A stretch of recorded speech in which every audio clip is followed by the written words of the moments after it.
Alright, welcome to episode 3 of Gilded Shadows. So we still haven't gotten very far. We've had a lot of new lore info so far, which is, that's fine. But hopefully we will at least meet one of the guys this episode, but we'll see. Alright. So to be fair, the sun was always shining in Cecilis, and the rest of New Albion, and the Triad, and well, everywhere on the side of the planet because of that whole tidal lock thing, but that wasn't the point. The point was that the biofield had only barely begun to darken and block the blistering light outside, the closest thing the city ever got to night. Right, so Biodome. The domed cities of Arcalis were left behind by a previous civilization. Okay, I was talking about this last episode, sort of wondering whether or not when, the current people came to this planet, if there was anyone living there previously, since the nanites were already there. That had already long abandoned the world before Earth colonists first arrived, so they were already gone then? I wonder why they left. These cities are scattered on both sides of the planet and house millions of Arcalis citizens. Their international climates and all life support functions are fully planned and automated by a central control unit. The electromagnetic fields that create the dome protect the cities from the harsh surface climate of the planet. Domes on the dayside draw their power from vast solar farms in the Trinity Desert, while the domes on the night side struggle to pull necessary power from a scant few geothermal vents and functioning wind farms near the Twilight region. So it sounds like the night side has a significantly lower amount of resources than the day side does. It is possible to live outside the biodomes, but the planet's climate is harshly varied, with frequent storms and constant winds that sweep endlessly across the surface. There are people who dwell in the Twilight region, but they have little to no dealings with those who live in the cities. Domes utilize bioregenerative life support systems that vary in complexity. Some dayside domes have almost entirely self-sustaining ecosystems, while many nightside domes rely entirely on energy stores to supply their life support needs. All domes have entirely contained environmental controls that can simulate mild weather. Dayside domes simulate evening and night, while nightside domes simulate daylight and dawn. It would most likely be dark by the time I got home. Dark-ish, anyway. I started away from my apartment and towards the bistro. My mind wandered as I walked, glancing up at the sky. Though I guess it's not really the sky. The biodome blocked the view of the real sky and filtered out the harmful UV rays. It looked like the sky, so I suppose it was the same thing anyway. I wondered if it looked the same in Delphine. I really wanted to go there someday to see. So Delphine is the largest sovereign nation on the night side of the planet, made up of 15 individual domes, 2 megacities, and a population of 73 million. Its government is well known to be a cesspool of corruption. Its capital city, Pythia, has many wealthy and well-cared-for sectors, but surrounding domes have extensive slums where power, water, and other functions are limited. So it sounds like there's a huge sort of power dynamic or disparity going on there. Delphine has control of most energy production on the Arcalis night side. Oh, okay, so that's on the night side, which falls far short of what is needed to run the domes there. Purchasing energy from the day side is also expensive and inefficient.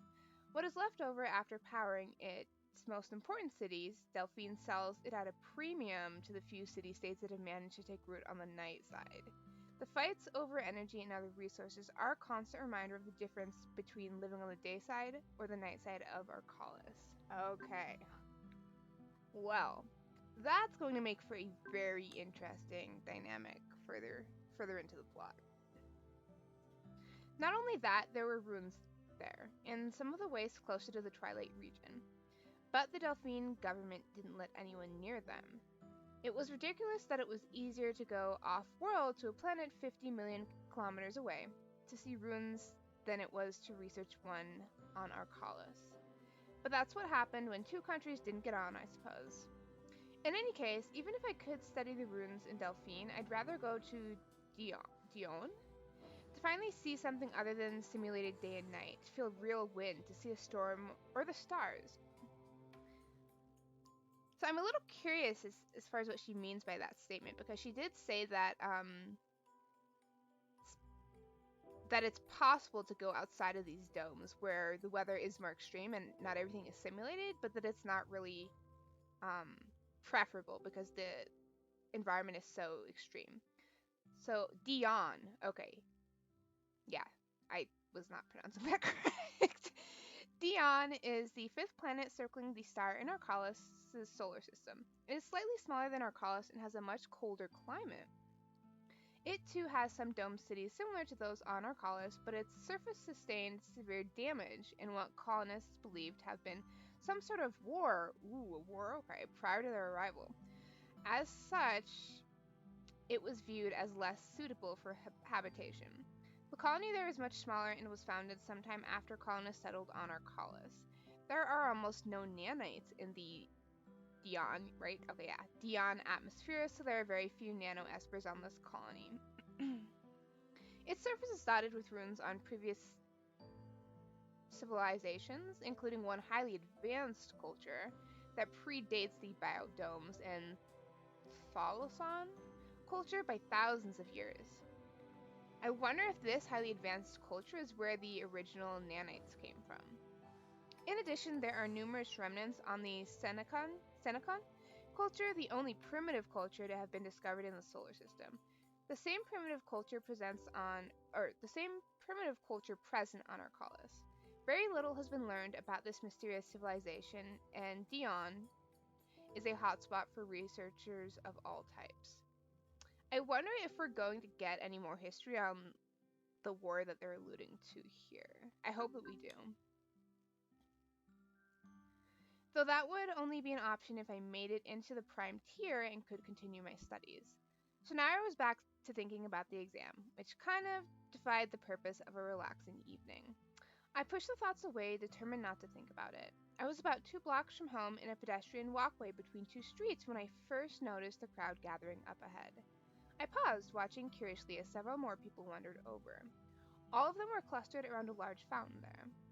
A busker, maybe? I saw plenty of them on my way to and from class, though I rarely had time to stop and watch. This one must be pretty good to gather that big a crowd. Too bad it was kind of blocking the path I needed to take. I drew closer, and instead of hearing a performance of some kind, it actually sounded like someone talking loudly, though ranting might have been a better term. A demonstration or protest? I suppose it could have been some kind of dramatic performance instead of a musician. Okay, so a busker is a musician? I didn't I didn't know that. I was a little curious, and I needed to go through there anyway. Maybe I should take a minute to find out what was going on. But I wasn't sure I really wanted to bother with the crowd. Okay, I believe this is our second choice so far. All these are neutral. That's... I, huh. I don't know why, but I just assumed that all the choices would, sort of be geared towards the personality traits that we have. Which reminds me, I also need to sort of play around with the controls here to figure out if there's like a tracking system for how we answer and if, like, how much that influences MC's personality and all of that. Alright, so we can join the crowd to see what's going on, squeeze past the crowd as quickly as possible, or take a different route altogether just in case. I believe from playing the demo last time that this does influence which of the guides you meet. Huh. And like I said, I haven't looked up the recommended route order I'm going to within the next couple episodes so that I have a better idea of who to go for first. But right now we haven't even met anyone, so I guess for now I will let's be nosy. Let's join the crowd and see what's going on. Curiosity got the better of me, and I decided to see what was going on, whether it was a performance, demonstration, or something else. I tried to avoid a few rowdy people at the fringes of the crowd as I wove my way into the group to see who was speaking. The voice was louder now, and I could make out the words over the sound of the murmuring crowd. Okay, so this is this strange man. You've all been lied to, all of you. You sheep that blindly follow the piper. Listen to me. We must stop the madness. What? I shuffled my way to the front to see a tall man in bedraggled clothes standing in the fountain. Okay, I thought it was going to say in front, but he's in the fountain. Water cascaded onto him, running in rivulets down his hair and shirt, though he didn't even seem to notice. Like everyone else, I gaped at him. Okay, so he must be someone important since he has his own, since we're seeing what he looks like. Okay, I want to figure out how to get rid of this text box real quick so that we can see. No, that's not what I'm trying to do. So that we can see like his full, no, that's not what I meant to do either. His full outfit. Oh, okay. Yep, didn't mean to do that one either. Now I know how to take a screenshot. What about tab? No. Alright.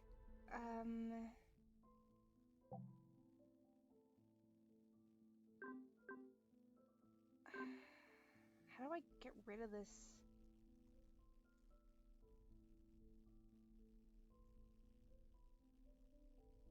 Oh, okay, it's H.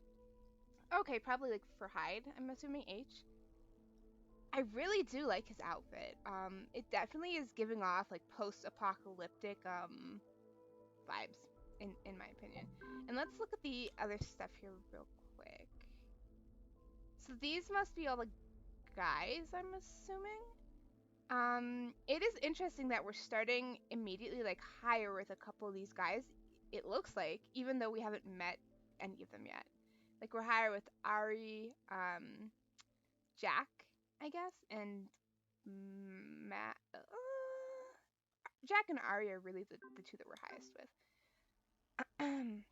Alright, so he looked like he hadn't bathed or had a bath in a while. His clothes were ragged, dirty, and his eyes were strange, mismatched, with one that was pale and watery, while the other almost glinted red in the afternoon. Okay, so he has some like heterochromia going on here. My gut twinged in anxiety and pity. Okay. Drugs, maybe? I remember this from the demo. It strikes me as a little funny because there are all these like psi abilities, all these mutations, all these sort of like differences in the abilities that people have, and more than likely the ways that they present. And like her first like go-to is drugs. It had been an ongoing issue lately, and I knew red eyes were a telltale sign of one of the more prominent street drugs that had found its way to Cecilis. Oh, okay, so that's why, because of his red eye. Poor man. You think you know the truth. You think you see it in the music that beckons you. Oh, this is the guy, sorry. You think you know the truth. You think you see it in the music that beckons you further to the dark. But this whole city is a lie. The lights, the sky above, the ones who know the real truth are among us, though.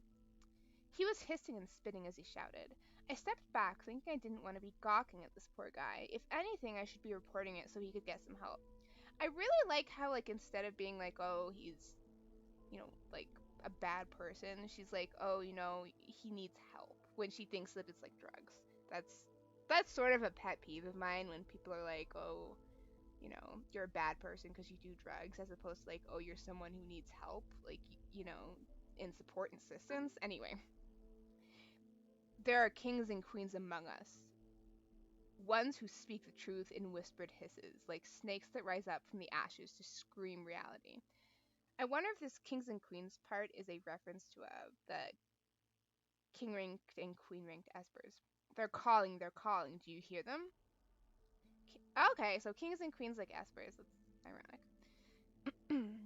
Sorry, I need to take a little bit of a drink here. I'm not used to manipulating my voice like that. I'm gonna have to like figure out whether I want to change the way that I speak for every character, because that is gonna be a challenge for me, or if I just want to read it, naturally. Um, give me your guys' feedback in the comments on if you care one way or the other. Because if nobody cares, I'm just gonna read it naturally. Because that's a little hard on the throat. Okay. So king-ranked espers usually score somewhere between a 12 to 14.5 on the EA scale. These espers make up a very, very small percentage of the population of ranked espers, less than a tenth of a percent. Oh wow! Very few king-ranked espers are known to exist. They possess a very specific type of telekinesis that allows them to communicate with and manipulate technology. Okay, so they can manipulate technology. I wonder how that extends to like people, or yeah, people that are AIs. This includes being able to communicate with the nano system as well as the planetary AI, which can tap into and control every system and machine on the planet via the net. That sounds like a problem. For this reason, kings are highly sought after by different organizations on the planet who seek to find, unlock, and control the planetary AI. Queen ranked espers usually score somewhere between a 12 to 15 on the EA scale. They're the only espers to ever register higher than 14.5 on the scale. So it's interesting that I'm assuming queen is like for women and king is for men. That women seem to have a higher aptitude for like their esper powers. I wonder if they're going to go into the science behind that. If it's like linked to like chromosomes or something, because that's typically what sex specific traits are linked to. Anyway. Like kings, queens make up a very, very small percentage of espers. They are capable of mimicking the psi waves of other people and are considered the strongest esper rank. Not only are they very powerful telekinetics in their own right, but by mimicking psi, they can copy the abilities of any other esper they come into contact with, or more generally, simply mimic the skills of a given rank. That is so cool. I'm about to geek out right now. That is so cool. They can even mimic the psi waves of lower infantry and normal humans passing for normal themselves. This can make them incredibly difficult to detect. I am loving this so far. I'm not even gonna lie. He sounded like he was a part of the weird Esper obsessed cult thing, the court or whatever they called it. The court is rumored on the day side to be a strange cult with a near fanatic worship of espers. They are reported to have started in Delphine, so that's on the night side. Somewhere, though not much else is known about them. They are occasionally blamed for various crimes and incidents that no one else takes responsibility for. On the night side, they are known as a widespread group of espers located in Sestresia? I don't know. They are said to have some kind of ties with Crimson and may even be a branch of that organization. Okay. This isn't widely known outside of that region, and some cities, states, or nations on the day side have declared them as a terrorist organization and have banned all activity to do with them. And see, I'm trying to remember. I remember that there's tension between Crimson and Endgame, and I remember that Endgame has some sort of ties to like Arcalis and maintaining order. It's gonna take me a while to get all this lore straight. The man threw his hands out to the side and splashed forward towards the edge of the fountain. A collective gasp went up as everyone in the front row scrambled back. I was jostled to one side, trying to keep from being knocked to the ground. The man stepped up onto the basin's ledge, sending a spray of water over him. His eyes went wide, and he suddenly swept his hands straight down. It was as if every drop of water squeezed off his clothes and fell to the ground in a single sheet. Another gasp went up from the crowd as the puddle of water slowly spread towards us. Wait, he's an Esper? A flutter of anxiety spread through me. I didn't want to be here anymore. I wanted away now. This was not a part of my plan for a relaxing evening. I looked for an avenue of escape as the man started shouting again, but I was hemmed in and no one would let me back through the crowd. You think you know what this world is about, but you're blinded by the chains over your eyes. I know. I know the truth, though. He dropped his voice to a hoarse whisper. I tried to push my way through the crowd, already planning how I was going to contact the authorities when I was away. I know the voice that speaks the truth, a voice in the wastes, in the waters, in the sky, and in the stars. I hear them inside my head. Well, if you wanted people to believe you, I don't think you should have introduced that to the conversation. I finally gave up trying to shove my way to the back of the crowd. It's time to break out, to break away, to break everything. The city, that city, the false skies that imprison us. I would just have to dial in and contact the authorities from here, even though I felt bad about doing it. But this wasn't about being an Esper or not. It was about public safety and his personal safety. He needed help clearly. I dialed quickly, but there was no response. Why is it taking so long to connect? I was so focused on the call that I didn't realize everything around me had gone really quiet. When I did look up, I froze, eyes wide. The man was directly in front of me, one foot still on the edge of the fountain and one on the ground, and he was looking right at me. A voice finally picked up on the other side, but my mind had gone completely blank even as they asked for my name and nature of the problem. I know you. I know you. You're in my head now, too. The fountain man was muttering, those strange eyes boring into me. Everyone else was staring in my direction as well. I tried to back away, stomach twisting itself in knots, but there was nowhere to go. I'm sorry. You're mistaking me. You're mistaking me. You know me. You know me. I see the stars in your eyes. I am that merry wanderer of the night. You know me, right? What now? That took a weird turn. He held a hand out to me, beckoning me closer, but I shook my head frantically and pressed back against the crowd. He hopped onto the fountain's edge again, spinning in a wide circle with his arms splayed outward. I know a bank where the wild thyme blows, where oxlips and the nodding violet grows, quiet over-canopied with luscious woodbine, with sweet musk roses and with eglantine. Okay, so this sounds like some sort of poem or something? For one moment, I thought that maybe this really was a performance after all, a really, really strange performance. But the man's voice raised to a shriek, and suddenly he lunged at me. Okay, we have the music changed. That means it's about to get real. I screamed as well, instinctively curling into a ball. Oh my god. That is literally the worst way that you could respond if someone tries to attack you. As if that would save the day. My body went numb, and at the same moment there was a loud crack. The stone edge of the fountain broke away. Water flowed freely from the shattered basin. The man staggered and went down hard on the pavement. And it was like a shot had gone off and startled a herd of wild animals. There were screams. Everyone started to flee. Someone shoved me to the ground at the same time I heard sirens. I scrambled to my feet, soaked, scared, confused. The man looked up at me, bleeding from his face, and I backed off, unsure if he'd jump at me again. A hand closed around my wrist and pulled me away. What? Come on. What are you? Before I could say anything else, I was dragged away. Wait. The sirens were nearly on top of us. Either my call had been tracked or someone else had called in. Either way, I didn't have much time to think about it. I was stumbling to keep up with the stranger who had helped me to my feet. When I glanced back one last time, the fountain man was standing as well. Sorry, I got so into the plot I didn't even take time to admire our first boy. Uh for starters, I love the ear piercings, I've gotta say, and the blue hair. Um he looks pretty cool. Yeah, he looks pretty cool. Our eyes met, and for a long moment, I thought he was going to come after me. He looks so sad, though, doesn't he? I mean, he doesn't look angry. Like, he looks sad. Instead, he bolted away impossibly fast as two cars of police officers drove up to the markers at the end of the pedestrian area. The stranger with a shock of blue hair pulled me into a little side alley where he let me go to catch my breath. I doubled over, hands resting on my knees. What the heck? Sorry about that. You looked like you needed a little help.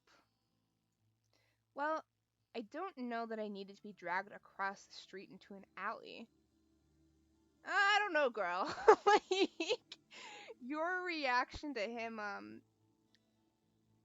sort of jumping towards you was to curl up into the fetal position. So I think, I think you might have needed a little bit of help. I thought you might want a private spot to collect yourself. That seemed pretty scary back there. I glanced towards the opening of the alley. Well, it hadn't been not scary, but I hope he gets some help. Help? Well, I mean, I think he was an Esper and maybe on drugs. And that had been a pretty nasty spill, though he hadn't seemed hurt when he'd run off. He tried to attack you. You don't know he was going to attack. That's an interesting reaction. I'm a little confused as to why she's saying that when that was clearly what she assumed was happening, right? Because he jumped towards her and she curled up into a defensive position, which, that's the implication there. Maybe he just wanted me to stand in the fountain with him. What? Amici, are you okay? I'm sure you'd look fetching. I'm sorry. I wasn't ready for that. I'm sorry. I'm sure you'd look fetching completely soaked. But I'm not sure that's what he had in mind. You can tell he's a sweetheart. She's being so stupid. And he's like, "Hey, you look great, but I don't think that's what that was about." I'm just saying, he probably needs to be treated in a hospital, not hounded by SD officers. I wonder if she's being like this. No, we'll go into it in a bit. SD officers, Public Safety Department, New Albion's public law enforcement. For the most part, they tackle smaller crimes and keeping generally keeping of public order. Okay. They have special departments that handle more significant crimes, such as those involving unregistered espers.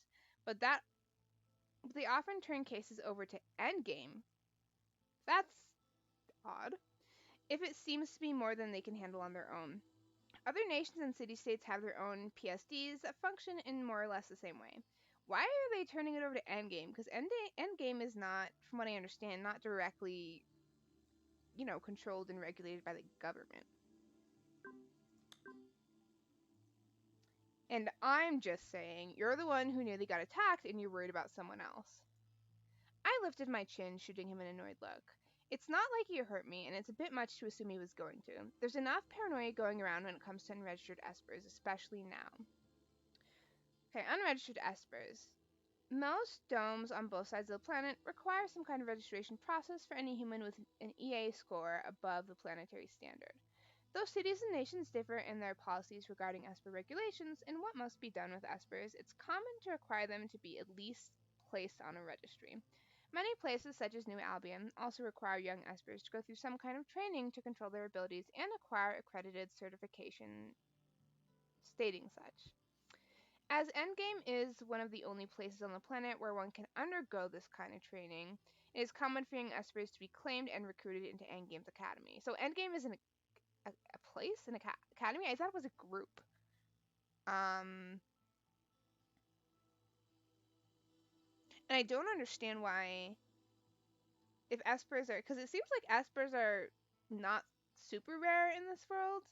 I mean, the really strong ones are, but it seems like there are a fair amount of espers in this world or on this planet. So why is it that whatever. Hopefully we'll get more information later. Unregistered or rogue espers are those that fly under the radar and somehow avoid detection. This can be easy in domes where testing and reporting is lax, but can happen in more stringent domes as well. And there are people who strive to avoid detection due to regulatory policies, or not wanting their lives defined by their abilities. There are often restrictions regarding high-ranking espers that force them into specific career paths or narrow their choices down to joining Endgame. It is also known that other factions may try to recruit or else pose a danger to unaffiliated espers. Each place has its own policies for handling unregistered espers, but consequences often vary based on the rank of the esper, and some places do not have many clear policies for dealing with adult espers at all. Most governments. Hang on. Let me. I need to reread that last sentence. I'm sorry. Each place has its own policies for handling unregistered espers, but consequences often vary based on the rank of the esper, and some places do not have many clear policies on dealing with adult espers at all. But why is that? Um, most governments have little incentive to penalize them harshly, but Endgame is always eager to recruit. That's probably penalize. Penalize them harshly, but Endgame is always eager to recruit even adult espers if only to keep them out of other factions who might also be keen to acquire their skills. And historically, governments haven't always been interested in clashing with Endgame over the treatment of espers. Okay, so yes, this here is confirming that Endgame is not part of the government. So why does Endgame have so much pull or control? However, with the advent of the fairy phenomenon, this may be set to change as more and more espers are avoiding childhood detection protocols and desperately trying to avoid forced recruitment in any number of factions willing to go to any length to get them, including Endgame. Okay, this is sort of giving me Changeling vibes as far as the dynamic with the vampires. How the vampires were sort of discriminated against, and they were like highly regulated in terms of their relationships and their feeding habits. I'm getting the same sort of vibe with the espers on this planet because they're forced into joining these groups that they maybe don't want to be a part of, or holding these positions. I don't like that. That gives me the heebie-jeebies. Okay. All right. So this episode is already a little longer than I had intended. Oh no. It looks like the bottom of this may have gotten cut off. That's a bummer. I'm definitely gonna have to adjust that. I did not see that the first time that because I tried making some adjustments in OBS. As you guys can tell, I'm not really practiced at making these videos, and it looks like I just totally fudged it up. So anyway, thanks for watching. I hope you liked the episode, and next episode we will get some more of our blue-haired boy. I don't know what his name is yet, but I'm sure we'll find out soon enough.